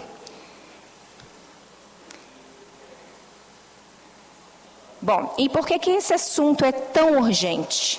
O Brasil, a gente sabe, está envelhecendo. Na verdade, não só o Brasil, mas o mundo inteiro. Em 2030, o Brasil terá mais idosos do que jovens. E a gente ainda trata o cuidado como algo improvisado. Por acaso, alguém aqui já pensou, quando chegar numa idade mais avançada, que precisar de um cuidado mais especializado, como que vai ser no futuro? Quem vai cuidar? Vai ser um familiar seu? Você tem alguma renda extra ou está guardando alguma coisa para esse futuro? Será que isso é suficiente? Essas pessoas que vão cuidar de você, será que eles vão administrar esses recursos de forma sábia para que você tenha um melhor cuidado? Então, a gente precisa estar preparado para cuidar e cuidar com dignidade. Porque o cuidado, só por cuidar, é frio. A gente precisa realmente ter essa visão mais humana com esse cuidado. E aí eu trago uma experiência minha. Essa é a dona Diva, ela tem 95 anos, criou 5 filhos homens, é viúva há 30 anos e ela morava sozinha desde então. Ela é minha avó. e quase a perdemos na pandemia. Ela é super lúcida, mas ela está há 10 anos recebendo um cuidado digno que ela merece. E isso está prolongando a qualidade de vida dela. E é isso que importa. Eu acho que não só o cuidado, mas o cuidado humano com dignidade, para que essa vida prolongada seja feliz, não simplesmente mais um dia na vida desse idoso. Bom, e aí eu quero compartilhar com vocês, porque o conhecimento muda o jogo. E uma pílulazinha do que tem no nosso livro, eu quero falar sobre algumas dicas e erros comuns que se cometem ao cuidar de idosos. Bom, primeiro erro, contratar por preço e não checar o histórico de quem vai cuidar. A pressa, para muitas vezes economizar, pode custar muito caro depois. E cuidar, ele exige uma preparação. Então, quando você contrata um profissional, você precisa contratar de forma formal para também não ter o risco jurídico. E aí, algumas dicas: exija a formação profissional, referências, formalize essa contratação, ou seja, pessoas físicas via CLT ou através de empresas, claro, empresas regulares. E por que eu falo regular? Porque a gente sabe que existem muitas empresas aventureiras e a gente precisa tomar cuidado com isso, porque promessas vazias podem também gerar riscos. Erro 2, ignorar o vínculo emocional. Quando a gente fala de idosos, os idosos sentem mais do que dizem, do que falam. E o cuidado sem a empatia é uma obrigação fria. A gente precisa da conexão, a gente precisa do cuidado inteiro. Bom, terceiro erro clássico: sobrecarregar o cuidador. Principalmente quando a gente fala sobre o cuidador familiar. As moças aqui que falaram muito bem sobre o espectro autista, elas têm essa dificuldade, porque o cuidador familiar, ele é o cuidador full time, é aquele cuidador que está lá 24 horas, não tem vida social, não consegue sair, não espairece a mente. E esse cuidador, ele precisa ser cuidado. E por isso, a gente também observa essa questão da sobrecarga do cuidador. Quarto erro, então, focar no corpo e esquecer a mente.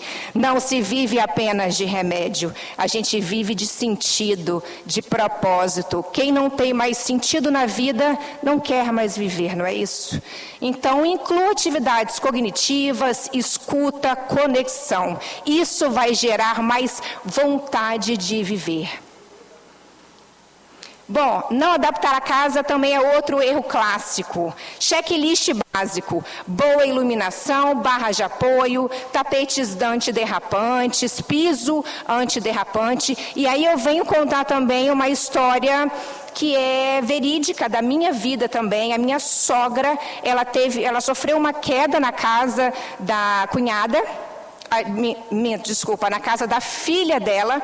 Ela estava longe da casa, ela achou de madrugada, ela acordou para ir ao banheiro, ela achou que o interruptor estava ao lado da cama, como acontece na casa dela, e ela acabou caindo, porque isso não era fato na casa da filha. E aí ela teve ali um problema, precisou operar, fraturou o fêmur e causou realmente um transtorno para ela e para a família. E o que poderia realmente evitar isso? Coisa simples, como uma luzinha com um sensor de movimento, que ao colocar o pé para fora da cama, ele acenderia e ela conseguiria ver onde está o interruptor. Então, coisas básicas para adaptar a casa, principalmente hoje, onde as residências são cada vez menores. A porta do banheiro, será que passa uma cadeira de rodas? Tem acessibilidade? Então, essas coisas são muito importantes para esse cuidado. E um bônus: cuidar é dever de todos. Família, profissionais, sociedade, o cuidar é coletivo. Quem cuida hoje inspira o cuidado de amanhã. E aqui eu faço uma provocação, porque a gente está falando muito sobre as pessoas que têm condições de contratar, as pessoas que têm alguém em casa que tem essa possibilidade de cuidar. Mas e quem não tem? Os idosos com situação de vulnerabilidade. Como é que a gente faz com eles? A gente precisa realmente resolver essa questão que não é futura, ela já é atual. Quanto antes a gente pensar nisso, mais fácil vai ser para dar dignidade a esses idosos. Bom, e é importante, com muito orgulho eu falo que o nosso reconhecimento veio mais do que o foco, né, na venda do livro, no impacto, esse livro, pessoal, ele está atingindo muitas pessoas. E esse é um dos nossos propósitos. Nós ficamos na lista dos mais vendidos na Publish News e na Veja. E realmente esse propósito nós estamos conseguindo atingir. Levar o dever de cuidar para mais pessoas possíveis. E claro, esse é o nosso maior propósito atualmente. Nós temos uma causa social que é, a gente escolheu um asilo que vive exclusivamente por doações, não tem nenhuma ajuda governamental. E mais do que palavras, então, a gente acredita em prática. A gente está revertendo parte da venda do livro para ajudar centenas de idosos em situação de vulnerabilidade. Isso é mais do que o livro, é um movimento de transformação que nós estamos criando. Esse asilo, ele fica em Porto Alegre, até por conta do meu sócio ser de lá. Mas eu queria mostrar para vocês um vídeo rápido que mostra sobre depoimentos reais de idosos que moram lá. E eu queria também pedir ajuda, porque a gente escolheu esse asilo, mas a gente gostaria de escolher também, nomear um outro local aqui no Espírito Santo para ajudar também esses idosos em situação de vulnerabilidade. Eu acho que vocês precisam passar o vídeo, certo?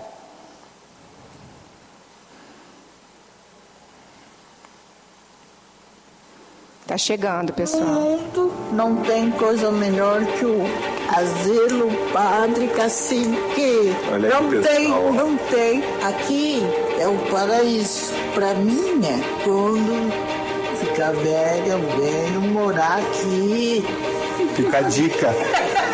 Estamos lançando o nosso livro, O Dever de Cuidar, e como retribuição a tudo que nós já recebemos, resolvemos fazer uma ação social. Um asilo aqui em Porto Alegre que necessita de doações, que precisa de recursos para poder manter estrutura e receber aqueles idosos que precisam desse acolhimento e desse cuidado. Me sinto muito feliz e é muito bom. Tudo que a gente imagina numa casa tem aqui. Então a senhora escolheu ficar aqui também? Ficar aqui. Eu vi que a senhora gosta de ler. Adoro. Sabe que nós estamos lançando um livro que se chama O Dever de Cuidar. Vocês vão ganhar um livro para que vocês possam ler e compartilhar com todo mundo. Eu acho que a senhora vai adorar. Adoro ler. Às vezes eu perguntava para mim, será que eu mereço tanto carinho, tanta dedicação de vocês? Aí eles, claro, e merece muito mais. Que legal, né, pessoal? Relato real. É bem gratificante a gente saber que está conseguindo contribuir com essa instituição centenária. É de 1898 a criação desse asilo. Então, se você se emocionou de alguma forma, se conectou, se sentiu tocado, nos ajude então a levar adiante essa causa. Porque envelhecer com dignidade não é um privilégio, é um direito de todos. Obrigada. Muito obrigado, Roberta, pela sua contribuição, um assunto muito importante. Eu, por exemplo, que sou o 12º filho da minha mãe, a minha irmã mais velha ainda está forte e viva aos 93 anos, irmão com 91 anos, quer dizer, a gente cuida muito dos idosos. E esses cuidados são importantíssimos, não é isso, Zezinho? Quantos idosos caem nos banheiros, caem em tapetes, principalmente no local de banho? Eu tenho lá, houve um problema há algum tempo com a avó da minha esposa, que num banheiro diferente do local que ela estava acostumada a utilizar, ela acabou caindo aos 92 anos e fraturou os 2 fêmurs.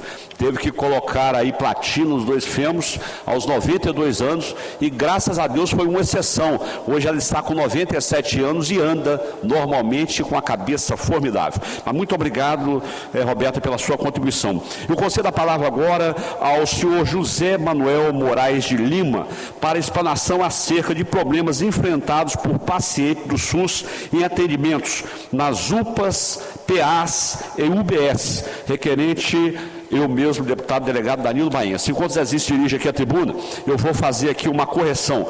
No aditivo do expediente da sessão ordinária, da 20ª sessão ordinária, na segunda fase do expediente sujeito à deliberação, onde se leu requerimento de urgência 51/2025, leia-se requerimento de urgência 44/2025. Pois não, Zé Manuel, você tem até 15 minutos. Olá, bom dia. Quero agradecer de antemão a Deus por estar nesse momento tão especial aqui na tribuna popular, a convite do deputado Danilo Baense, em seu 2º mandato no Estado do Espírito Santo, que vem fazendo um trabalho muito propositivo para as pessoas e o desenvolvimento do nosso Estado. Quero também agradecer, é claro, a todos os servidores dessa Casa de Leis, que é a Casa do Povo, aos senhores deputados e deputadas, assim como o nosso presidente, que não está presente, o Marcelo Santos. Nosso gabinete, nos últimos anos, vem aprimorando o atendimento na área de saúde, tendo em vista que eu faço parte e sou o mentor de uma ONG chamada Ajudar ao Próximo Faz Bem. E sempre que, quando nós recebemos alguma demanda de saúde, o nosso deputado, delegado Danilo Baense, ele nos pede que a gente atenda essa demanda com muito afinco, com muita dedicação, né? Porque tem surgido diversos problemas na área de saúde e a gente tem trabalhado muito nessa área para poder ajudar a população que não tem a orientação devida para chegar a um leito de um hospital com a enfermidade, né? Chegar a um PA, ele chega ao PA às vezes com falta de informação.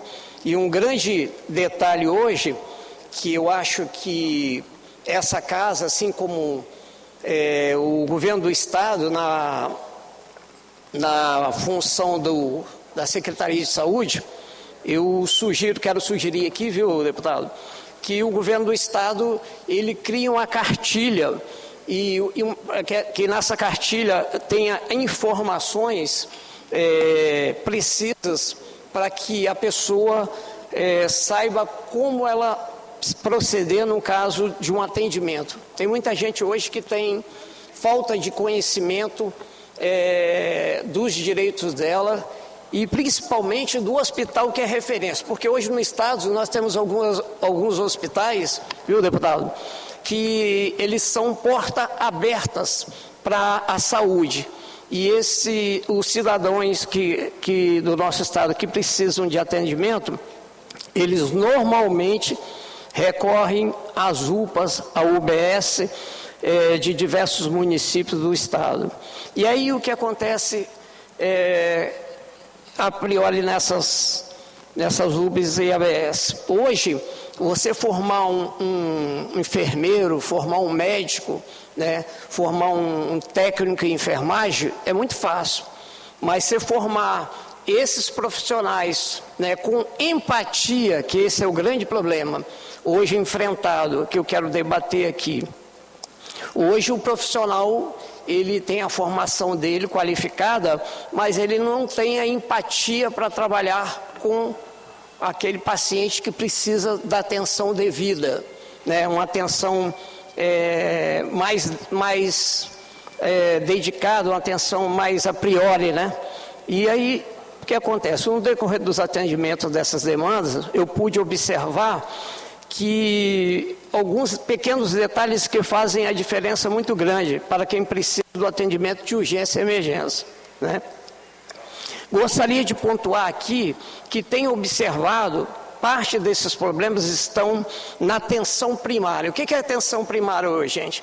A atenção primária são os PAs, as UPAs, as UBS, né? Ali tem profissionais capacitados a atender, mas profissionais capacitados a atender em função da sua especialidade, mas não com empatia ao cidadão. E aí eu posso aqui pontuar aqui alguns casos que eu pude observar, tendo em vista que as demandas que chegam ao nosso gabinete são muitas, né, deputado? São muitas e as demandas não são pequenas, são demandas que o paciente às vezes está há muito tempo tentando resolver e não consegue porque ele não tem o caminho. Aí ele não tem um caminho por quê? Porque a atenção primária, que é os PA, volta a frisar, UBS, né? Principalmente do interior do estado, né? Eles fazem o primeiro atendimento ao paciente, marcam a consulta, o paciente volta lá e depois simplesmente faz a consulta e ele fica perdido no caminho sem saber o caminho a seguir para que ele chegue, num caso de uma cirurgia, ou ao hospital daquela especialidade. E aí eu quero citar aqui alguns casos que eu pude observar no decorrer de atendimento dessas demandas, porque o nosso gabinete, quando atende, ele atende com prioridade, com atenção imediata, né? Vou citar alguns casos aqui, e sem citar, lógico, o PA e nem o hospital, para não frisar aqui o local do acontecimento e também proteger o cidadão, né? Nós tivemos alguns casos aqui recentes, né, de uma criança, por exemplo, que ela veio para um hospital infantil. Quando eu digo infantil, não é o hospital infantil não, viu, gente? Porque nos estados aqui nós temos o hospital infantil e temos o IMABA. E aí essa criança veio do interior do estado, numa viagem longa de 4 horas, e aí ao chegar ao hospital, ela veio regulada pelo PA do município que ela fazia parte, né? Que ela é moradora. Aí ao chegar ao hospital, ela se depara com a situação de que lá o nome dela não consta como regulada para o atendimento. Aí a mãe entra em desespero porque ela viajou 4 horas para um atendimento da filha com um problema normalmente grave, né? Um problema que tem que ser resolvido de imediato. E aí ela entra em contato com o nosso gabinete no desespero, e o nosso gabinete está sempre à disposição para atender a qualquer cidadão nessa situação. E aí o que nós vamos fazer? Nós vamos buscar qual foi o erro. Aí a gente acaba descobrindo que o erro foi na digitação do nome da criança. Aí você chega ao hospital, vai descobrir que, em vez de botar Maria José da Silva, botou Maria José Carvalho, por exemplo, né?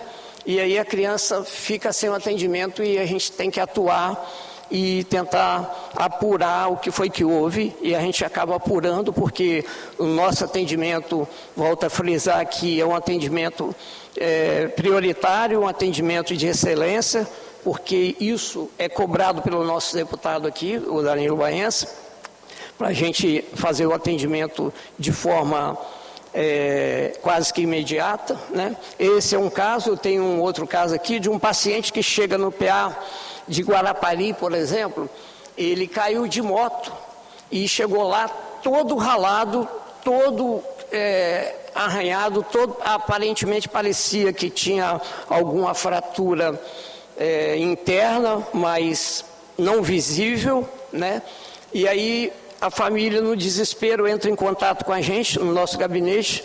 De imediato eu entro em contato com o médico de plantão daquele PA, e a gente acaba tendo uma atenção especial do médico, que pega o paciente que estava classificado como uma emergência, ele está classificado como uma emergência, aí o médico de plantão vai descobrir que ele está lá no final da fila, está lá no PA gritando de dor, gemendo de dor, e aí ele simplesmente pega o paciente, põe no soro com remédio para dor, e aí aquela dor dele alivia, e aí a posteriori ele vai fazer uma ultrassom do paciente e descobre que o paciente não tinha nenhuma fratura exposta, ele passa um medicamento para aqueles ferimentos dele e manda o cidadão para casa satisfeito e feliz da vida, né? Enquanto, se o atendimento não fosse feito dessa forma, ele ficaria naquele PA, talvez até o final do atendimento,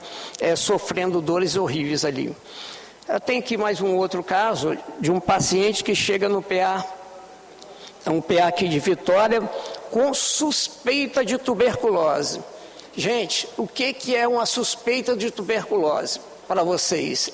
Para mim, que lido nessa área, eu acredito que a suspeita de tuberculose já é a tuberculose. Esse paciente fica no PA por 2 dias, numa sala, lógico, isolada, mas ele, ao adentrar no PA, ele já, se ele tiver com a suspeita de tuberculose e for constatada a tuberculose, ele automaticamente já contaminou todo mundo. E aqui todos sabem que o tratamento da tuberculose é um tratamento que tem que ser feito pelo SUS, né? Só o SUS faz esse tipo de atendimento, e é um atendimento demorado, é um atendimento complicado, e aí a gente entra no circuito para tentar ajudar esse paciente. Isso aconteceu num sábado, e aí a família entra em contato com a gente e eu vou até o PA para descobrir o que está acontecendo. E aí eu chego no PA, a responsável pelo PA estava de folga, a gestora daquele PA estava de folga, e ela, a que estava substituindo a gestora, ela simplesmente não sabia o que era regulação. É um absurdo isso. Quer dizer, o PA que tem todas as informações, né, e para que o paciente possa ser regulado junto à Secretaria de Saúde e regulado para que ele vá para um hospital com leito de isolamento, a funcionária que estava substituindo a responsável pelo PA, ela simplesmente não sabia o que é regulação. E eu falei para ela: minha filha, eu só preciso do número da regulação, que é uma sequência de 7 dígitos, para que eu entre em contato com a Secretaria de Saúde e a Secretaria de Saúde me dê essa regulação para um hospital de referência. E aí, nessa briga lá, a gente consegue falar com a responsável pelo PA e ela me passa os detalhes para a responsável do PA naquele momento, e a gente consegue o número da regulação e eu consigo transferir o paciente para o Hospital Dório Silva, em Carapina. Então, vejam vocês que a situação é bem complicada na atenção primária. E, apesar de o governo estar fazendo todo o investimento na área de saúde, a atenção primária, volto a frisar, que é as UPAs, PA, UBS, tem o profissional capacitado, tem o profissional com a especialidade dele que precisa estar ali naquele PA, mas ele não tem empatia que falta para tratar o paciente como ele merece, né? Porque todo mundo que chega ali não chega porque quer, chega porque precisa, né? E o último caso aqui que eu quero citar, porque o tempo está se esgotando, é um caso mais grave, eu vou tentar ser breve, de um paciente que foi operado no hospital aqui de Vitória.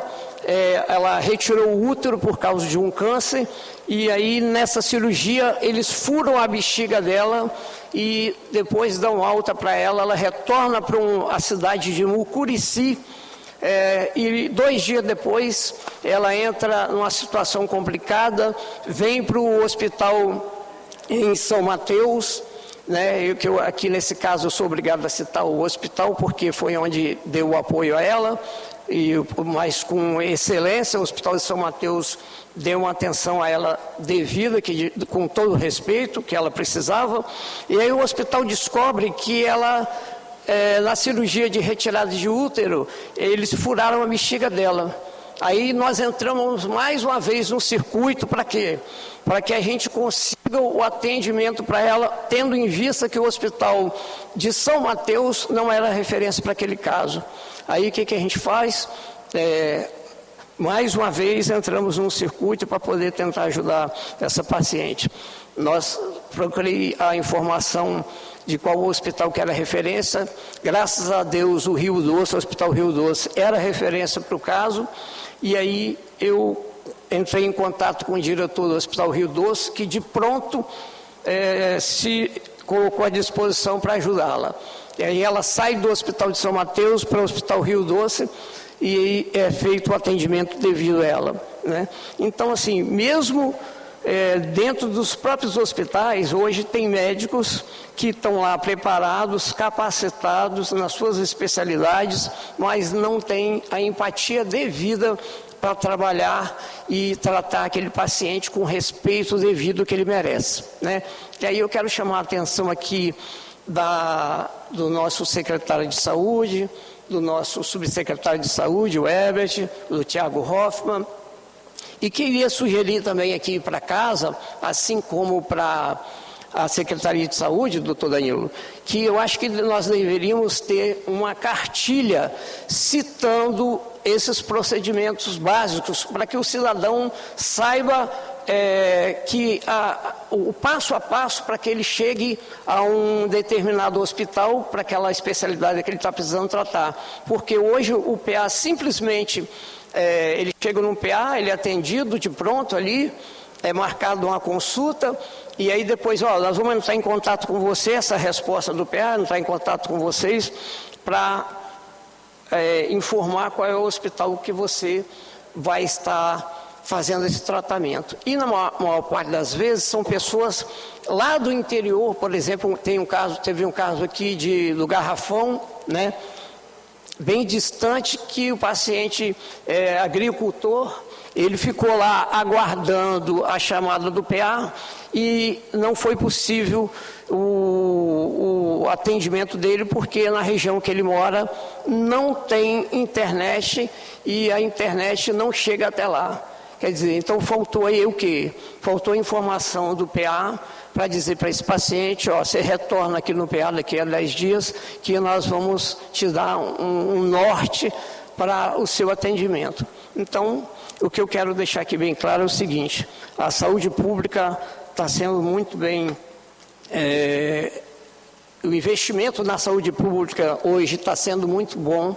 O governo do estado tem feito um investimento bom, mas falta um investimento na matéria chamada ser humano. O ser humano com empatia e com disposição para cuidar do próximo, né?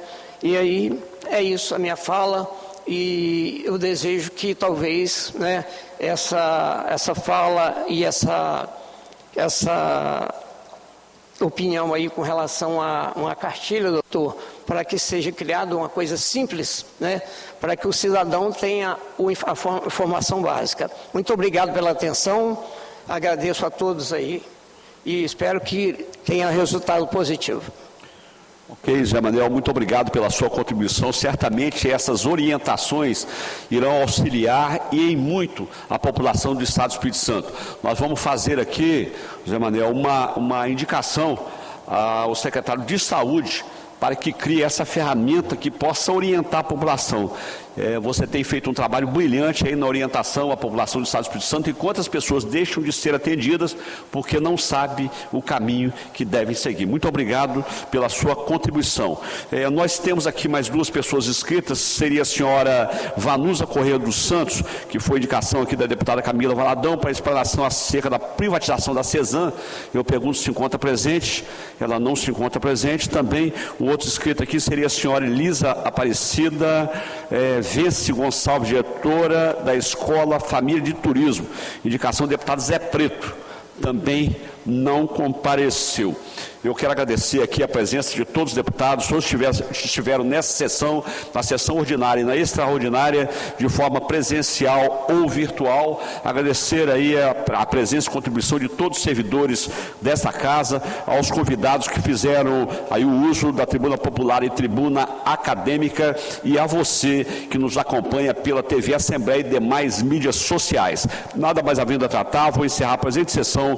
Antes, porém, convoco as senhoras e senhores deputados para a próxima, que será ordinária presencial, segunda-feira, dia 12/5/2025, às 15 horas, para a qual designo. Expediente: o que ocorrer. Ordem do dia: a mesma pauta da presente sessão, exceto as matérias votadas hoje. Está encerrada a sessão e que Deus continue nos abençoando. Nós encerramos a transmissão ao vivo da sessão ordinária desta quarta-feira. Mais informações você pode conferir sempre no nosso portal de notícias. Obrigada pela companhia. Continue com a nossa programação. TV Assembleia, mais perto de você.